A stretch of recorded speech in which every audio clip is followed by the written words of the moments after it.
हरीश कुमार की ये तस्वीर देखिए। हरीश कुमार अल्लाह के वजूद से इनकारी शख्स था। इस तबके के जो लोग होते हैं उन्हें एथीस्ट कहते हैं। ये लोग किसी को रब नहीं मानते, ये किसी धर्म पे बिलीफ नहीं रखते। इनका वजूद ये है कि बस हम आए हैं, जानवरों की तरह हम जिंदगी गुजारें, हम मरेंगे तो फिर ऊपर कोई रब नहीं है। किसी दीन पर ये बिलीव नहीं रखते। ये हिंदू था और इसने फिजिक्स में जब पीएचडी की तो उसके बाद पहले ही मुतनफ़िर हो चुका था। उसके बाद इसने 1986 में स्टीफन हॉकिंग्स के जब लेक्चर पढ़े और कायनात की थ्योरीज पढ़ना शुरू हुई और उसमें फिर ये ऐसा गुम होता गया कि ये बिल्कुल ही इनकारी हो गया अल्लाह के वजूद से। इसने तौबा नऊज़ बिल्लाह बिल्कुल ही मुतनफ़िर हो गया अपने धर्म हिंदुइज़्म से भी, क्योंकि हिंदू था, और इसने कोई बात मानने से इनकार कर दिया और ये जीता चला जा रहा था। उसके बाद इसने अपनी एक स्टोरी शाया की। डॉक्टर जाकिर नाइक भी इस शख्स को कायल ना कर सके कि भाई ये इस्लाम के मज़हब पर आ जाए और अमल पैरा हो। ये शख्स बिल्कुल कायल ना हुआ। 2005 में इसके घर एक बेल बजती है। जब बेल बजती है तो सुबह सुबह एक मुस्लिम सब्जी फरोश जो है वो बेल करता है और वो इस सब्जी फरोश को ये शख्स अंदर ले आता है। और इसका दावा यह है, वो कहता है कि मैं 20 साल से इसी मुस्लिम से सब्जी खरीद रहा था, तो इसलिए मैंने इसको अंदर बिठा लिया और इसकी मेरी बात शुरू हो गई।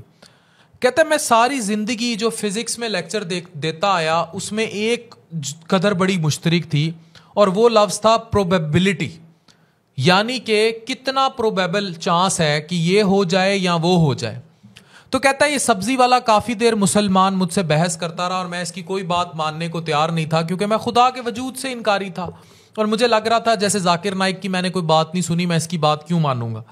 कहता है इस शख्स ने मुझे बड़ा कायल करने की कोशिश की, बड़ा मनाने की कोशिश की, लेकिन इस शख्स ने आखिर में एक बात ऐसी कर दी जिसने मेरी ज़िंदगी बदल दी। अब मैं वो बात आपको बतौर तहकीक कोट करने लगा। ये कहता है कि मुझसे काफ़ी देर बात करता रहा, एक सिंपल मुसलमान, कोई जाकिर नाइक टाइप का स्कॉलर नहीं, 5 वक्त की नमाज पढ़ने वाला, सब्जी बेचने वाला, वो मुझसे बात करता रहा। और उसके बाद उसने कहा डॉक्टर जी तुमने खुद बोला है कि तकरीबन 6000 से 10,000 साल से इंसानी तारीख़ में पैगम्बरों की कहानियाँ चल रही हैं और सब के सब एक अल्लाह और जन्नत दोज़ख की बात करते हैं। और साइंस आज तक, मैंने इतनी फिजिक्स पढ़ी है, पीएचडी की है, साइंस आज तक मरने के बाद के हालात के बारे में नहीं बता सकी।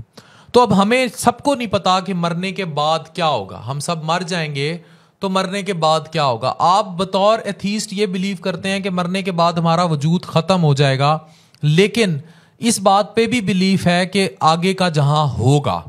अब सवाल यह है कि अगर आगे का जहां होगा तो हम प्रोबेबिलिटी पे बात करते हैं, यानी उस साइंस पर बात करते हैं जो आपकी फिजिक्स बात करती है। उसने कहा अगर अल्लाह है और हम दोनों मर गए तो मरने के बाद हम दोनों को जवाब देना पड़ेगा अपने अपने अमाल का। उसने कहा हम आपकी इम्कानात पर गौर करते हैं। सपोज अगर अल्लाह का वजूद ही नहीं है तो आप और मैं दोनों एक बराबर आ खड़े हुए। मैंने सारी जिंदगी नमाजें पढ़ी, अल्लाह पर ईमान लाया, एक ढारस और होप बंधी रही। मुझे जब मुश्किल हुई मैं रात को गिड़गिड़ा लेता हूँ, रो लेता हूँ, अपने बच्चों के बारे में सोच लेता हूँ। तो अगर अल्लाह का वजूद नहीं है तो आप और मैं बराबर होंगे। जन्नत दोज़ख का भी वजूद नहीं है तो आप और मैं बराबर होंगे। लेकिन अगर अल्लाह का वजूद है तो एन मुमकिन चांस है प्रोबेबिलिटी के कानून के मुताबिक, जो आपकी फिजिक्स कहती है, मैं तो सुरखरू हो जाऊंगा क्योंकि मैं गिड़गिड़ाया हूं, मैं रोया हूं, मैं ईमान लाया हूं। तो फिर प्रोबेबिलिटी कहती है कि अल्लाह अगर मेरी किसी अदा से खुश हो गया तो मुझे तो आगे फिर जन्नत की नवीद है।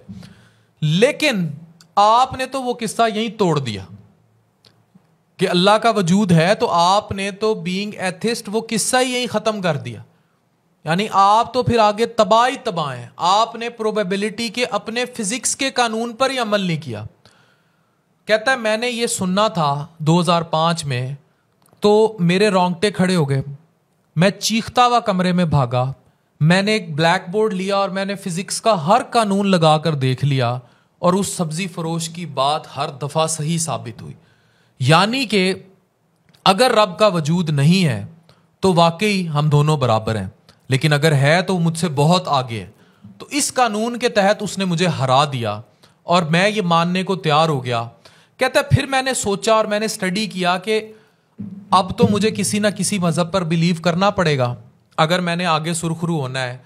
तो कहता है फिर मैंने जब मज़ाहिब स्टडी करना शुरू किए तो डॉक्टर जाकिर नाइक के एक लेक्चर में मुझे ये बात मिल गई कि 1400 साल से पूरा कुरान मजीद हर्फ ब हर्फ सीना ब सीना मुंतकिल होता आ रहा है और पैगंबर नबी सल्लल्लाहु अलैहि वसल्लम आखिरी नबी हैं। तो कहता है मैं ईमान ले आया और कहता है जब से मैं इस्लाम पर ईमान लाया और मैंने इस्लाम को स्टडी करना शुरू किया तो और उस पर मैंने अपने फिजिक्स और पीएचडी के कानून लगाना शुरू किए तो उस सब्जी फरोश की कही एक एक बात सच साबित होती गई। वो मुझे ना सिर्फ अल्लाह के वजूद के करीब ले आया बल्कि मुझे ये भी बताया कि बेहतरीन दीन इस्लाम है। और मैं अब ना सिर्फ खुद मुसलमान हूँ, मेरे बच्चे मुसलमान हैं, मेरा पूरा ख़ानदान मुसलमान है। मेरी 3 बेटियाँ, इसी हरीश कुमार की 3 बेटियाँ हाफिज़ कुरान है। और कहता है मैंने उन्हें कुरान इसलिए सिखाया कि उस 1400 साल में अगले 1400 साल के लिए सुभान अल्लाह मेरी बेटियां ये कंट्रीब्यूशन डालेंगी।